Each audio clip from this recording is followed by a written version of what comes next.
Guys, if you train BJJ, chances are you've got shoulder issues of your own. Comes about from not tapping early enough, comes about from landing awkwardly, comes about from all sorts of things. It's really quite common in jiu-jitsu to develop dysfunction in the shoulder, even from the amount of pulling and whatnot we might do in the guard, but pulling with a forward shoulder position.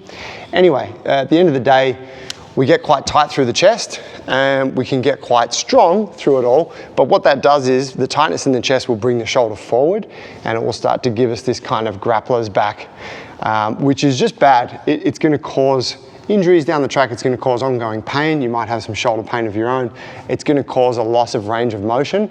And what we do know is that when you lose range of motion in a joint, you're just on a path then to more problems because you're no longer able to express that joint in the way you should. So in any case, here's 3 exercises that I want you to do, 3 stretches, and these are going to be more passive stretches. So if you looked at our hip mobility for stiff hips that was out last week, that is more of an active, more of a loaded form of stretching. There's still a bit of load in this one, but we are just going to be holding the positions. And this is very much like what we do in our post-class routines in the Bulletproof program.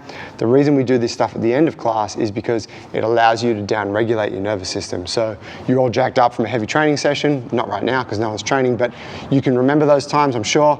And you're all jacked up and your nervous system's all excited and upregulated, and you want to go home and eat dinner and rest and then go to bed. The thing is, you can't really do that when your nervous system's all jacked. So if we can down-regulate, if we can calm ourselves a little bit, then we put ourselves into a position to be able to recover. And that's really the main thing for anyone to be very successful with their training on an ongoing basis, is to get that recovery in. So 3 stretches.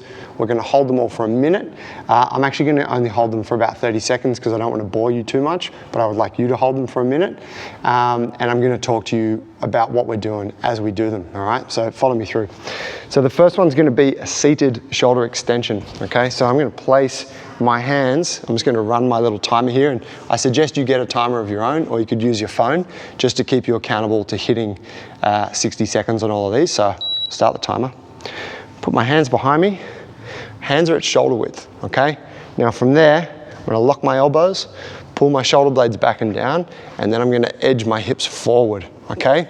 Now the idea here is that I'm getting this nice stretch through the front of the chest and maybe through the bicep as well. Just so I stay on the center of camera there, I'm gonna walk the hands back. But really important, keep the shoulder blades down, okay? What I don't want is to let my shoulder blades right up and cover my neck here. I want to stay long through the neck, keeping that nice neutral shoulder position. That makes sure that I'm getting into the pec muscles, into the bicep. And really, that's what we're looking to loosen up, okay? Chill in here, let's do 45 seconds, but nice steady breathing in and out through the nose. And as you feel yourself open up, you can edge further and further forward, okay? This is your seated shoulder extension. Second stretch we're going to go into is a floor overhead stretch. So now we're working this position, all right? This is actually shoulder flexion. So I run my clock again. I'm going to start from the knees here. I'm going to walk my hands out in front of me. And what I want to do is I want to get my hips on top of my knees. So I don't want to be back here. I'm going to bring my hips out till they're over my knees. Then I'm going to reach forward onto the fingertips, and keeping my elbows locked and my palms elevated, that's why I'm on my fingertips, I'm now going to tuck my rib cage and tuck my pelvis. So I'm getting tension through my midline, okay? So I'm not here in this extended position, I'm in a tucked or a flexed position. Keeping that tension, I'm now going to drive my armpits towards the ground, okay? So really important, I'm keeping it tucked to the pelvis, keeping the rib cage down, elbows are locked. Notice I've got my palms elevated off the floor because I'm on the fingertips, and then I'm driving my armpits towards the ground. Now at the same time I'm looking up, so I'm not looking down. And this is going to help me get a bit more extension through my thoracic spine while also helping to open up the shoulders. All right, for a lot of you this will be quite uncomfortable. So again, the idea is to breathe nice and steady. In and out through the nose, okay? Peel yourself out of that one. And then our last stretch, we're gonna go face down. This is gonna be This last one's gonna be a scorpion stretch, all right? So for this, we're getting a big stretch through the pec. So the way I'm gonna set this up, I'm gonna lie down on the floor here. I'm going to bring my left arm out at around 45 degrees, and then I'm just gonna bend that elbow. My right hand is gonna come down next to my side here, okay? What I wanna do with this leg, so this is the side we're stretching, with the opposite side leg, I'm gonna reach up and then keeping my energy pointed out through the toes, so I'm staying long through the leg. I'm gonna pull that leg over, turning my hip. Notice it rotates my torso. While I do this, I continue to drive this left shoulder into the floor. Now what's happening here is I'm getting a nice big stretch through the pec muscle, okay?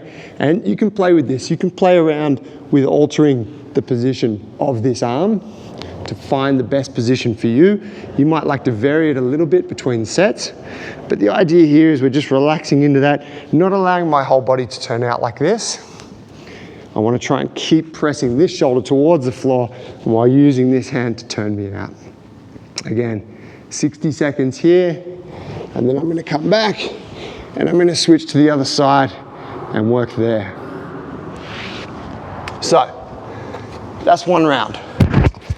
That's one round of 3 really simple stretches you can do for your shoulders. I would suggest do all 3, then give yourself a little rest, minute, 2 minutes, and repeat for 3 rounds. Don't push it super hard. Let your body relax, control the breathing, help your nervous system to down-regulate. If you have really tight shoulders, I would suggest you try it 2 or 3 times a week and do that for a period of around 4 to 6 weeks. Don't expect to see results overnight, but if you keep the consistency, you'll change the way your shoulders work, you'll get out of pain, and you'll notice that when you get back on the mats. Peace.